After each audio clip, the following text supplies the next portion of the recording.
Magandang araw mga kapatid. At muli sa awat tulong ng Diyos ay may panibago na naman tayong episode na ang dating landas. At para hindi na natin patagalin, nandito na po ang kapatid na Jared. Yan, magandang hapon, tanghali at sumayin yung kapayapaan ng Diyos. Muli, sa panibagong pagkakataon ay meron tayong episode ng Ang Dating Landas by Facebook program. Ngayon, ang ating tatalakayin mga kapatid, at bago natin simulan, ano ba ang purpose ng ating programa? Ito ba'y para manira? Ito ba'y para mang-apak ng kapwa-tao? Unang-una, kung mga-apak lang rin ako ng kapwa-tao, pinagsusunto ko na yung mga pastor sa labas.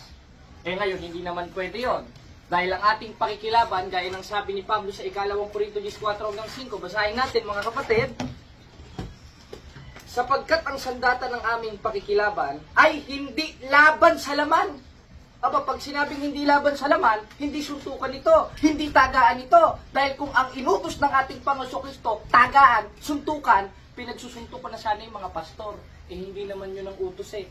Ang utos, mga kapatid, mga kababayan, ang ating pakikilaban ay hindi laban sa laman. Ngayon, naninira ba tayo? Tuloy natin ang basa. Kundi sa harapan ng Diyos na siyang may kapangyarihang gumiba ng kuta. Aba, ang laban pala natin bilang isang totoong Kristiyano, gigiba ng kuta. At ng mga maling hakat bawat bagay ng matayo. At isa dun sa maling haka, yung ginagawa ng isang relihiyon na napakalaki, na tinatawag na Iglesia ni Cristo Kuno, na naitatag ng 1914. O mga kapatid, mga kababayan, huwag tayong magagalit. Pag pinangunahan tayo ng galit natin at pag nanakit tayo, nang haras tayo, wala na tayong pinagkaiba sa mga demonyo na pumapatay. Bakit? Basahin natin ang 8:44:1. Ang sabi, kayo sa inyong amang dyablo. Aba, meron palang mga anak ang dyablo. Bakit? Tinawag na ama yung dyablo eh. At ang mga nasa ng inyong amang inyong ibigaw eh. Ano isa sa halimbawa nun? Siya'y mamamatay tao buhat panangunat sinungaling. Kaya yung mga pagpatay, kaya yung mga pananakit, yung pagkakampi-kampi, yung pagtatalo, gaya ng ginagawa ng mga kulto, aba sa demonyo pala yun. At ang sabi rin ni Pablo sa 5:19 ng Galacia, gawa yun ng laman, hindi sa Diyos. Kaya kung may kilala kayong relihiyong pumapatay, nanggigipit ng kapwa, pag sa diskusyon, nananakit, nanggugulo, nanununtok, meron pa akong isang nakasalubong na miyembro nila, grabe kung makapagpatunog ng kamay, hindi sa Diyos yan. At hindi pwedeng maging totoo itinayo ni Kristo na relihiyon yan. Dahil ang tinuro ni Kristo ng pakikibaka, ayon sa 2 Korinto 4:5, hindi laban sa laman. Ngayon, naninira ba tayo ng kapwa? Hindi. Dahil wala tayong pinatay, tayo ang napatay. Katunayan, ilang taon nang nakakalipas, napakarami nating santo ang mga pinatay. Kaya hindi tayo pwedeng maging katuparan ng 8:44:1 dahil hindi naman tayo pumatay. Tayo ang napatay. Kaya mga kapatid, anong purpose ng programa na ito? Hindi para manira, kundi para gumiba ng mga kuta.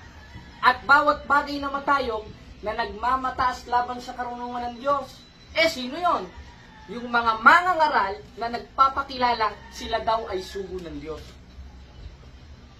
Aba, may sinasabi ang ating Panginoon Kristo dyan ayon sa Biblia. Halina't basahin natin mga kapatid sa 24:24 ng Mateo. Sapagkat maraming nagsiparitong mga bula ang propeta na magpapakita ng dakilang tanda at kababalaghan, ano pat maaaring iligaw ang mga hirang. Aba, ang sabi pala ng ating Panginoon Kristo 2,000 years ago, marami palang lilitaw. Pag sinabing lilitaw, sulpot. Tayo kahit kailan, di naman tayo sumulpot eh. Dahil itinayo tayo ni Kristo sa 16:18 ng Mateo, year 33 AD.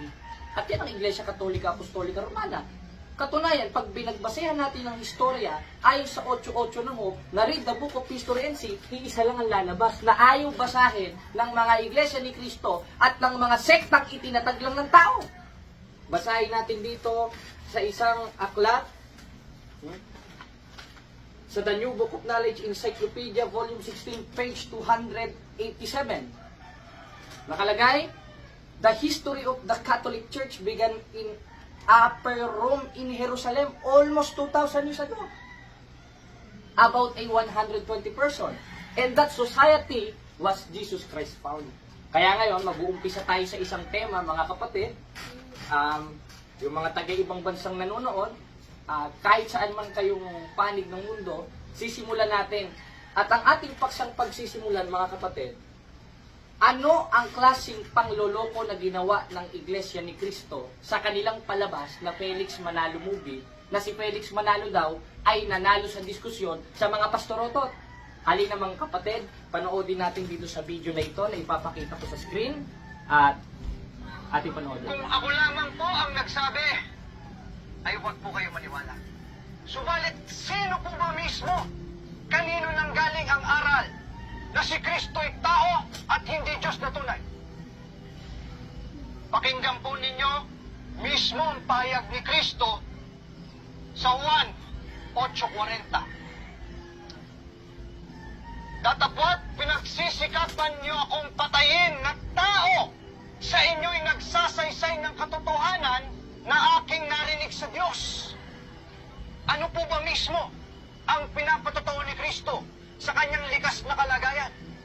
Na siya ay taong nagsasaysay ng katotohanan.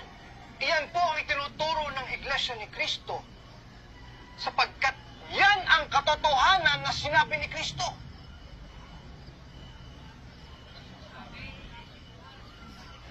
Ayan, naipit na yung isang pastor, mga kapatid. Ituloy pa natin. Yung kalbong pastor naman, pupunta, magdipag-debate rin kay Manalo. Ginoo, magandang gabi. Ako naman ay pastor ng Metodista. Hindi ba ang sarili mo lang ang tinatamaan ng iyong mga sinasabi?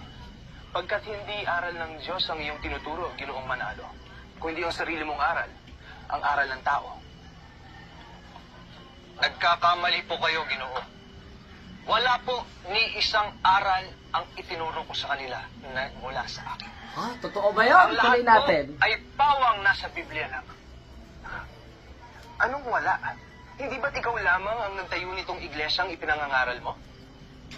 Hindi po ako ang nagtayo ng iglesyang nasa Biblia.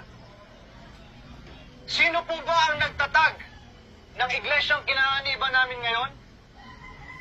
Babasahin ko po sa inyo sa Mateo 16:18.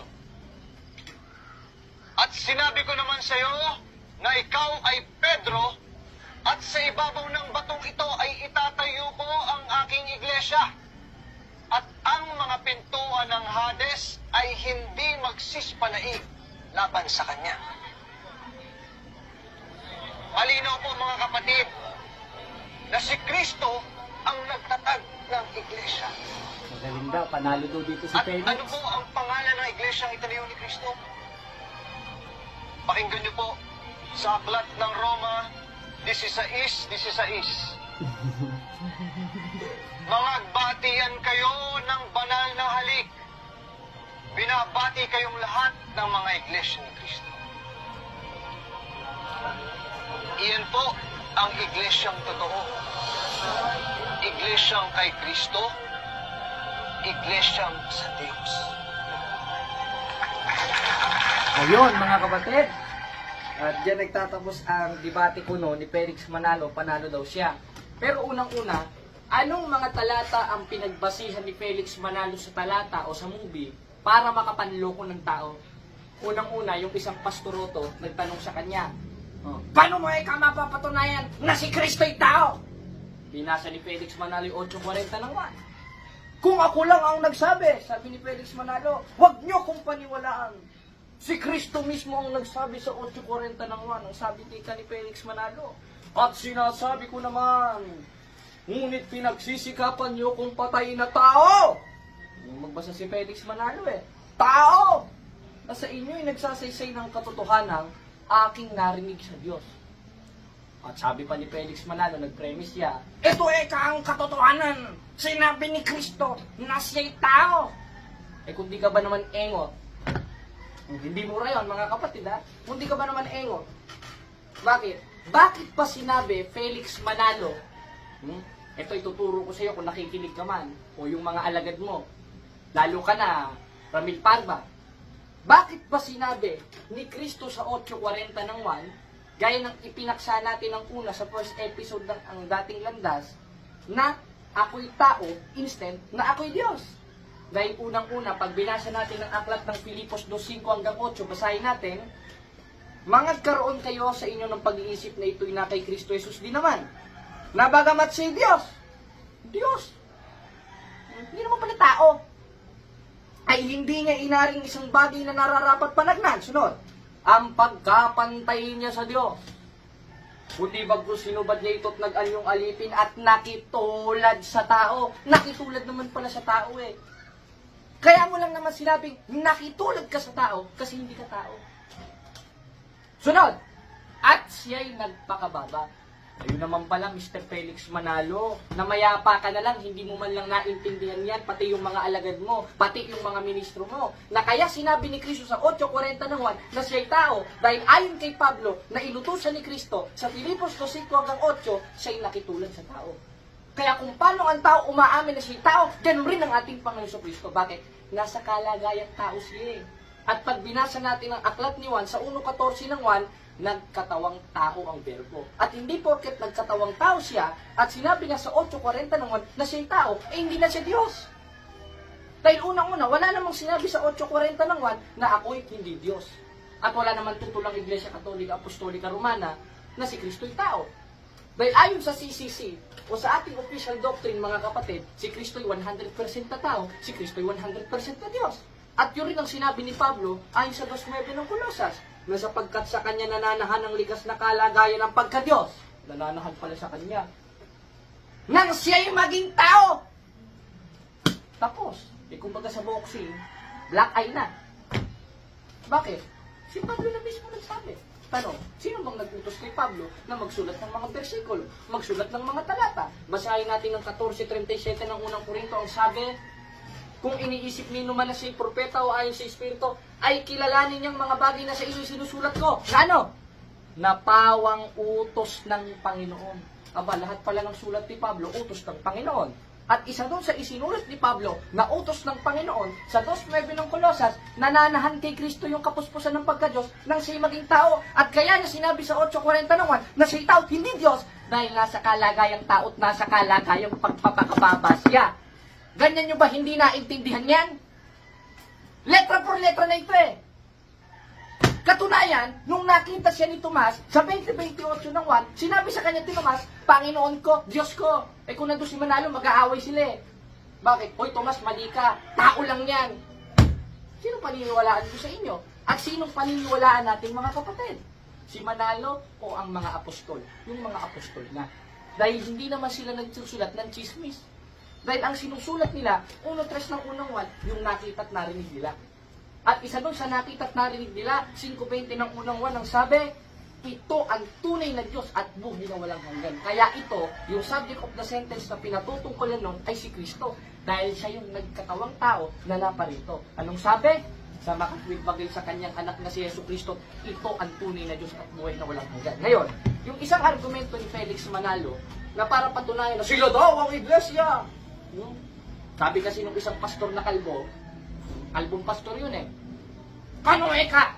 Hindi ba pinatatamaan mo lang ang sarili mo? Bakit? Dahil ang itinuturo mo, aral ng tao.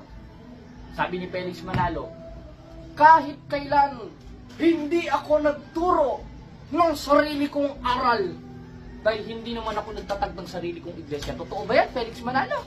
Basahin natin sa registered mga kapatid ng Iglesia ni Cristo ni Manalo, sa Security and Exchange Commission, kung sino ba ang kanilang founder.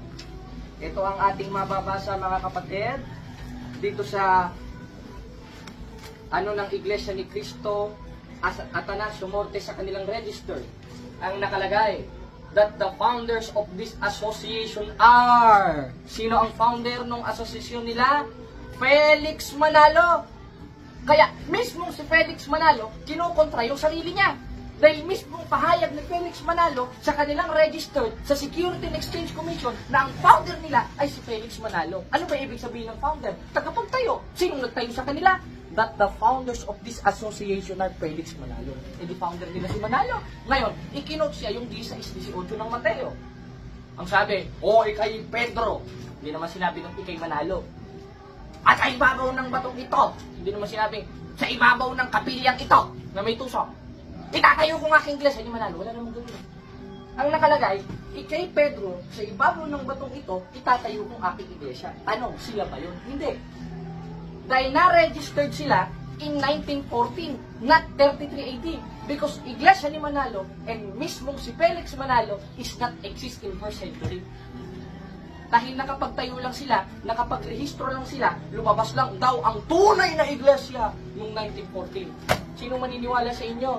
Lumang tugtugin na yan. Ngayon, kanino balapat yung 16-18 ng Mateo? Unang-una na itayo yan, mga kapatid, year 3380, which is 1st century. Ang iglesia ni Manalo, naitatag, nai-registered noong 1914, which is matagal nang patay ang mga apostol at nasa langit na ang ating Panginoong Jesucristo. Hindi pala sila ito. At ang pangako ni Kristo dyan, kahit ang pintuan ng Hades ay hindi magsisipan na iglaban sa Kanya. Therefore, kahit anong relihiyon, kahit anong bansa, hindi maigigiba ang iglesyang ibinatag ni Kristo. Bakit? Dahil sa 11 ng Epeso, nasa panukalang walang hanggan ito. At wala namang ibang sinasabi ang historya dahil rekomendados naman tayong magbasa nun sa 8.8 ng Hope na read the book of history and see. At ang makikita natin sa book of history na nilalapatan lang ng 16-18 ng Mateo, kundi ang Catholic Church. Dahil pag tumingin rin tayo sa history o referensya at pasugo ng Iglesia ni Manalo, basahin natin dito sa Pasugo 6, 1988. Nakalagay, even the circular history shows a direct time link between the Catholic Church and the Apostle, leading a conclusion that the true Church of Christ is the Catholic Church. Therefore, once na magbasa ang Iglesia ni Cristo ng 16-18 ng Mateo, 20-28 ng Gawa, inaamin naman ng pasugo nila na ang true Church of Christ is the Catholic Church. Ano ka? O nanonood ba kayo ngayon, mga depender ng IEC? Hinahamon ko kayo ng face-to-face. Kaya nyo bang tindigan sa diskusyon nito? Hindi. Bakit? Mababatukan kayo ng pamamahala ninyo. Lalo na itong the revealers. Malupit ito eh. Sila daw ang may hawak na tunay na aral. Kung kayo ang may hawak na tunay na aral, ba't hindi kayo makapagpakita ng pagmumukha ninyo? At mismong pangalan ninyo, hindi kayo makapagpakita. Tanda ng kaduwagan at walang kaayusan. Kaya nga may proposal ako sa kanila eh. Hinahamon ko sila ng formal debate eh. Kahit saang lugar, ako pupunta sa inyo. Isusuksok ko tong kabilang pako sa hukay. Makalaban lang kayo ng diskusyon. Dahil naniniwala ako, 9:27 ng Hebreo, at kung paanong itinakda sa mga tao na mamatay na minsan. Therefore, ang kamatayan ng tao nakatakda, hindi ako natatakot sa inyo. Anong pakialam ko eh, permisyuhin niyo ako. Basta ako, hanggang sa huli ng hininga ko, isisigaw ko, 2:13 ng Tito, si Kristo'y Diyos at tagapagligtas. At isisigaw ko, natatag lang kayo ng tao. Ngayon, binasa nila yung 16 ng Roma. Ay ka, ang sabi ka dito, magbatian kayo ng banal na halik. Hindi ko alam kung mahali ba na halik ang sa kanila. Binabati kayo lahat ng mga iglesia ni Kristo. Teka muna, Mr. Felix Manalo. Ang nakalagay sa rehistro nyo, Iglesia ni Cristo. Ang nasa Biblia, also in King James Version, Churches of Christ, plural yon. Ngayon mga kapatid, himay-himay nating talata ito. Bakit pa plural? At bakit bang nakalagay, mga Iglesia ni Cristo? Dahil nangalat na. Meron na sa Korinto, 1:1 hanggang 2 ng unang Korinto. Meron na sa Judea, meron na sa Samaria, meron na sa Galacia, meron na sa Asia, nangalat. At yun ang sinasabi sa 9:31 ng Gawa ni Apostolo Pablo na sa kabuuan. At ang Greek interlineal nun ay Ecclesian Catholes, means universal. At ang meaning ng universal is a Catholic Church. Therefore, ang tinutukoy sa 16 ng Roma is a Catholic Church because that is Churches of Christ, plural. Nangalat na, 28-19 ng Mateo, yung maon kayo sa bawat bansa. Kalat na eh. At ayon sa La Sagrada Biblia, ang ating mababasa, basahin natin mga kapatid sa tunay na translation, dahil ito ay hindi kasalungat ng Greek. Ito ang ating mababasa. Basahin natin dito ang La Sagrada Biblia, sa page lang, nasisira na ang ating folder. Wala na kasi tayong gaanong dito. Ayan, ito ang ating mababasa mga kapatid, nakalagay.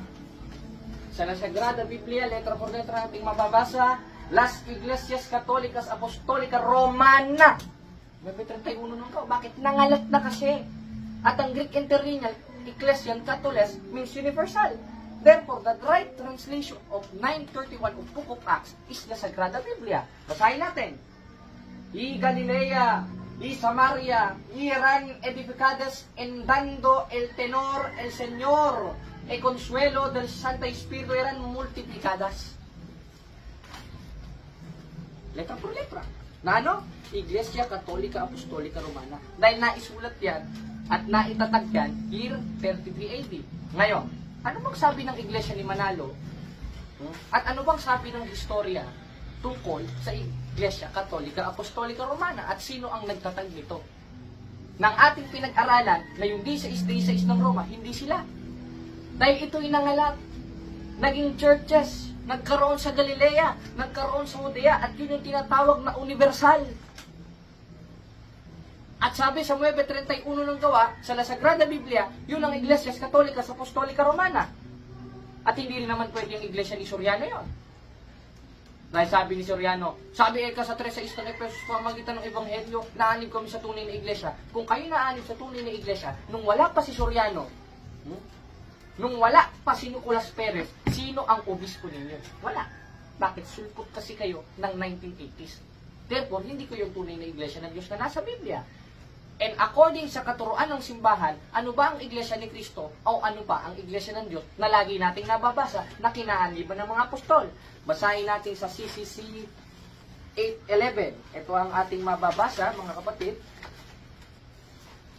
This is the soul, Church of Christ, which in the creed we profess to be one holy Catholic and Apostolic Church. Katuruan ng simbahan yan. Di naman Biblia yan, iutos At wala namang ibang simbahan na binigyan ng otorisasyon ni Kristo, kundi ang Iglesia Katolika Apostolika Romana. At ang sabi sa 16:19 ng Mateo, ano mang ipahintulot ko sa lupa, ipapahintulot sa langit. At hindi naman Biblia ang saligan ng katotohanan. Dahil nabuo ang Biblia, na-translate ang Biblia, nagkaroon ng chapters and verses ang Biblia, year 405 AD. With Pope Damasus in St. Jerome, wala si Manalo niyan. Wala si Soriano niyan. Paano yan? Wala man lang kayo inambag sa Biblia. Tapos sasabihin nyo, kayo ang totoong iglesia, samantalang hindi kayo ang nag-compile at hindi kayo ang nag-translate ng Biblia. Anong tawag sa mga sulpot na ito? Ang kakapal ng pagmumuka ninyo. Masakit na lang yung katotohanan nito dahil utos ito Gaya ng nasa 1:13 ng Tito. Anong sabi? Ang patotoong ito'y tunay dahil dito sawayin mong may kabagsitan sila. Kaya habang buhay ako, hindi ko kayo tatantanan. Sabi nga ni Mark Enriquez, hindi namin kayo tatantanan. Ako rin. Ako rin. Nandito si Brother Jared. Nandito si kapatid ni Jody. Nandito si kapatid na JB. Nandito ang grupo naming mga youth. Dahil hindi namin kayo tatantanan. O kaya nga alam ko yung isang kanta dun Yung ano bang kanta yon? Meron akong isang kanta. Yung lagi ko kayong kakamustahin. Yung sumulat ako upang malaman mo ako'y tapat pa rin sa'yo. May problema ka ba? Matutulungan ba kita? Sa akin ay huwag kang mangamba. Ha ha ha la la la la la la la la. Ayan. Ano pa ba yung kasunod nun? Tandaan mo naman ang sasabihin ko sa'yo. Ang pag-ibig kong ito'y di magbabago. Kahit malayo ka sa piling ko, umulan bumagyo, ayos lang. Huwag kang mangangamba, ayos lang. Kamusta ka, mahal ko? Ayos ba? Kaya kung ginagawin ko sa inyo, mga protestante, umulan bumagyo, pupunahin ko kayo. Dahil yung utos ng ating Panginoong Jesucristo na ipinasulat niya kay Apostol Pablo sa 1:13 ng Tito. O kaya nandito ako. Kaya yun mga kapatid, magsama-sama tayo, magtulong-tulong tayo, dahil yun ang bili ng ating Panginoon Kristo. Na ang sabi niya sa 17:11 ng Juan, at wala na ako sa sanlibutan, at mga ito'y nasa sanlibutan pa, at ako'y paririyan sa iyo, Amang Banal, ingatan mo sila sa iyong pangalan, yung mga binigay mo sa akin, upang sila'y maging isa, gaya naman natin. Kailangan magkaisa tayo. 4:5 ng Epeso, na isang Panginoon, isang pananampalataya, at isang bautismo. Kaya mga kapatid, dito po nagtatapos ang ating programa at ating napatunayan, palpak at puro panlolokot kabulaanan ang ginagawa ng sektang Iglesia ni Cristo na itinatag ni Felix Manalo ayon sa Security and Exchange Commission. Kaya mga kapatid, abangan natin ang susunod na episode ng ating programa. Salamat sa Diyos.